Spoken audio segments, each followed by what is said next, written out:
What is going on, my friends? Hank here, and today we're going to be tackling what many folks consider to be the deadliest air supremacy fighter in the world today, the Lockheed Martin F-22 Raptor. Beyond its incredible speed, maneuverability, weapons loadout, avionics suite, and a million other astounding features, the biggest trick up the Raptor's sleeve is its stealth capability. The Raptor was designed from the ground up to be extremely difficult to detect by enemy radar, from its curving geometry and internal weapons bays to its specifically coated gold-tinted cockpit.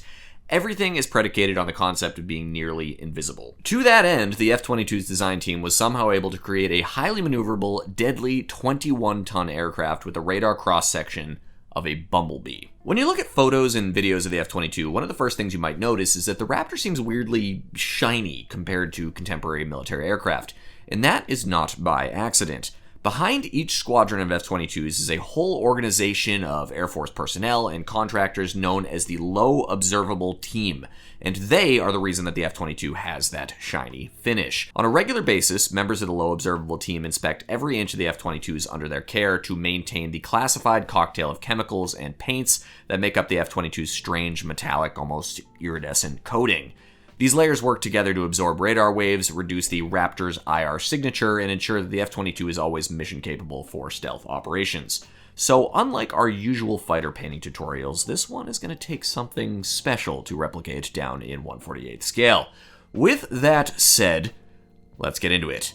How to paint US stealth fighters made easy. Let's go. Alright, so today we're going to be demonstrating these techniques on this lovely 1/48 scale F-22A from Academy. Big ol' kit, really helps you appreciate just how large these contemporary fighters are. We're going to begin, as always, by spraying our whole kit with a coat of black primer to give us a nice uniform base to work up from. With our primer coat applied, our next step is going to be laying down some color for our RAM coating around the radome and the hard edges of our Raptor. We'll do this with some Vallejo Light Ghost Gray. RAM, or radar absorbent material, makes up a critical piece of the F-22's stealth capability. While the Raptor strives to avoid radar reflecting hard edges and right angles as best as possible in its design, there are still places on the aircraft, like the leading edges of the wings and the stabilizers, that necessitate hard brakes. To help reduce the radar bounce back from these portions of the aircraft, these select areas are coated with a special, once again classified, composite material that helps absorb radar waves striking the fighter.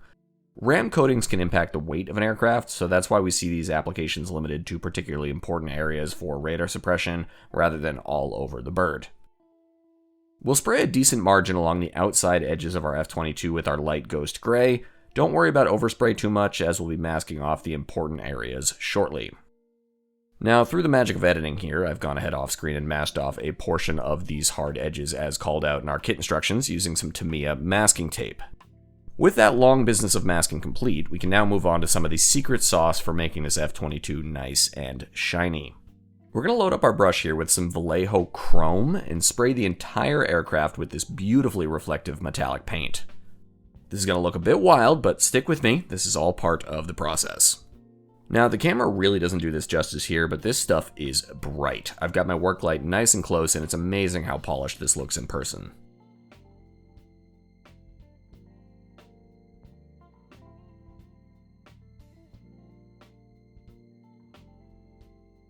Alright, moving on to our first proper camouflage layer. We're going to load up our brush here with about a 5-to-1 ratio of Vallejo Aggressor Gray mixed with some of our same Vallejo Chrome.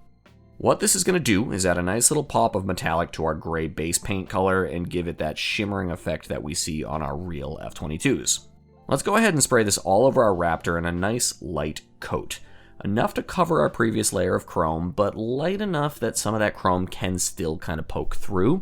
This will feel really strange if you're used to painting these clean, uniform coats of camo on other vehicles like I am, but this is how we gotta do it. Alright, with our base Aggressor Gray down, we're now going to mix our second camo color. This is going to be a 5-to-1 ratio of Vallejo Ocean Gray to some of that same Vallejo Chrome. With this color, we're going to spray in models of this lighter blue shade onto the middle portions of our wings, our fuselage, and our stabilizers. Be sure to have a reference photo or the kit instructions handy as you go.